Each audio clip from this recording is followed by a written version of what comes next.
This recipe has the beautiful flavours from Sri Lanka, and not only are we creating an absolutely stunning sea bass recipe, we're also cooking rice at the same time. The rice is going to have tons of flavour as well, and we're cooking it just purely using steam, so that couldn't make it any healthier really.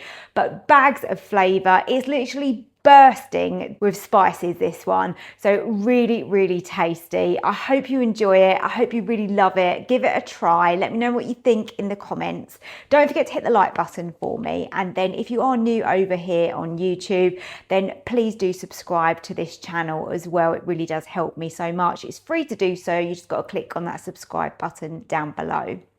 And if you see me using anything during the video that you want to know where I've purchased it from, then go over to my website. I've got an accessories page there. Everything is linked for you, so it's nice and easy if you do wish to purchase anything that I use.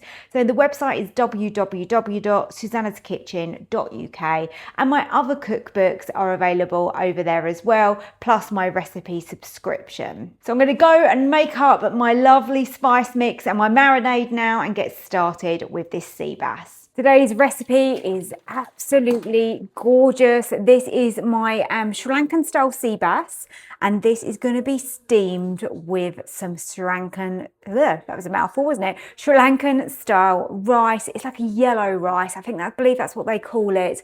I have made something similar to this before with the rice, and it is so tasty. And there's so much going into these sea bass fillets. You're going to absolutely love it. So we're going to start off by making our own Sri Lankan style curry powder. So I'm going to start with a teaspoon of ground coriander. Get that in. Then I've got a teaspoon of cumin seeds, half a teaspoon of fennel seeds. Now I want some cardamom seeds. So we've got the pods here. So let's just give those a little bash.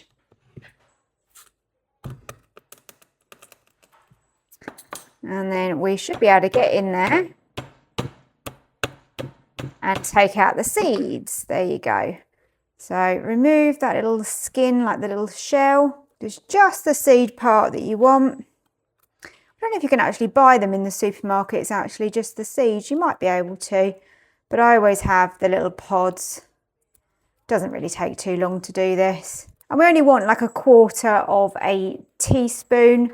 So that amount I've got there is about right. Oh, smelling really good, really good. I've got cloves here. You want a kind of quarter of a teaspoon. So I would probably, for me, I don't like cloves loads to be too intense. So just a couple of cloves, I think, is kind of enough.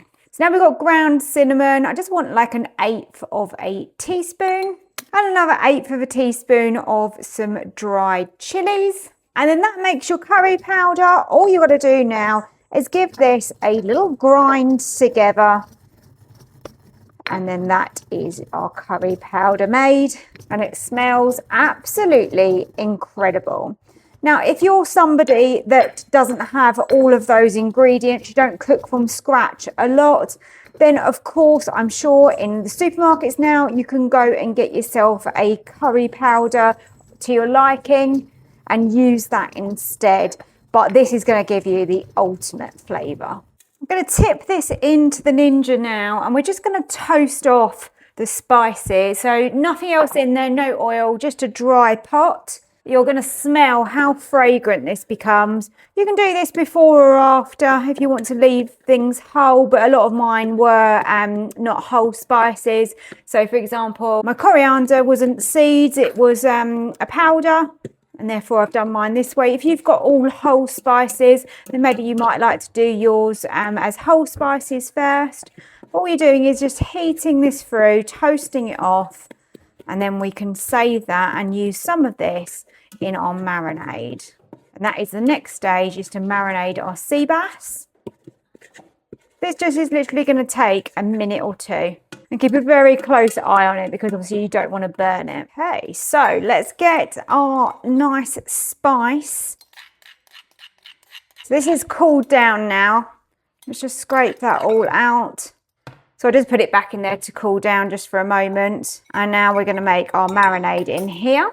So first ingredient is my tamarind paste, and I want a teaspoon of that, 1/4 of a teaspoon of turmeric, 1/4 of a teaspoon of black pepper. We'll also put a little pinch of salt in as well. I'm going to crush in a garlic clove. You can add a little bit extra garlic if you want to go to 2 garlic cloves, you can. Teaspoon of ginger paste, and then I'm going to add a teaspoon of vegetable oil. And now all we need to do is give this a nice mix together. This is going to make a thick paste, as you can see, and that obviously is full of flavour, and it smells absolutely incredible. Oh my goodness, that is absolutely amazing. You've probably seen in the background here, I've got some white onion, which I've just sliced up. And also I've diced a tomato as well. So they're kind of sitting there ready. I'm going to add a couple of dried curry leaves in, my onion and my tomato. And then I'm going to mix this together. So we're going to begin here with our sea bass, and we've got all of that lovely dressing all over it, and that's got the onions and the tomatoes, and that's all going to bake together. So all we want to do is just create a little parcel. So all I'm going to do is just fold this up and in like this, and then go over with the foil, and that's going to hold that all together for us, and we have a nice parcel there that's going to fit onto our rack. You could easily double this up if you wanted to do this for 4 people as well. Now I've got my pot ready, and we're going to put our rice into that. So rinsed rice, that goes in nice and easy. About 5 peppercorns. Let's find a curry leaf in here, one that's an all right size. Curry leaf, pop that in as well. A couple of cloves, just 1/8 of a teaspoon, so a really small amount of turmeric. That's going to give us that lovely yellow colour. A couple of cardamom pods, and I have just literally crushed them ever so slightly with a knife just to kind of release the scent.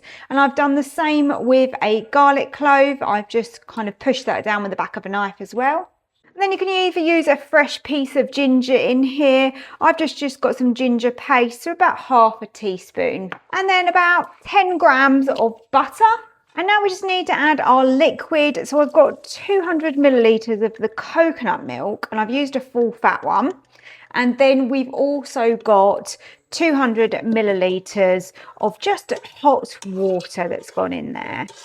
Give that a little stir. I'm just being careful because obviously I've got a metal spoon, but I'm just kind of mixing that to make sure everything's covered nicely, and that is great. So now we just need to add the pot in the bottom with the rice.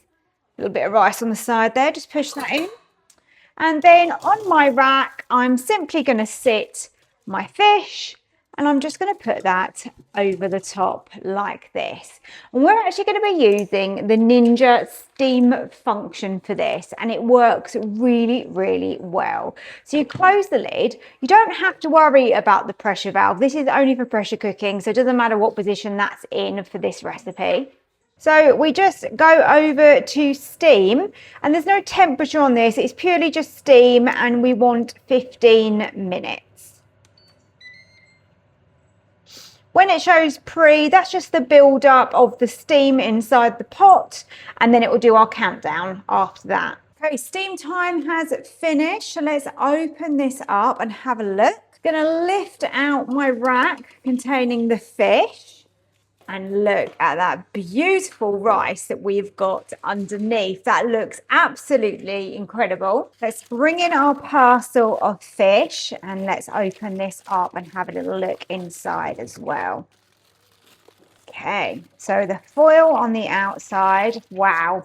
The smell that's being released from this is so good. And here we go. Beautiful sea bass in an absolutely stunning sauce. All served up, my Sri Lankan style sea bass has been cooked in that parcel and steamed to perfection. We've got lovely Sri Lankan flavoured rice as well, and I've just served a little bit of lime with it. I hope you really enjoy the recipe. Give it a try. Let me know what you think in the comments, and thank you so much for watching.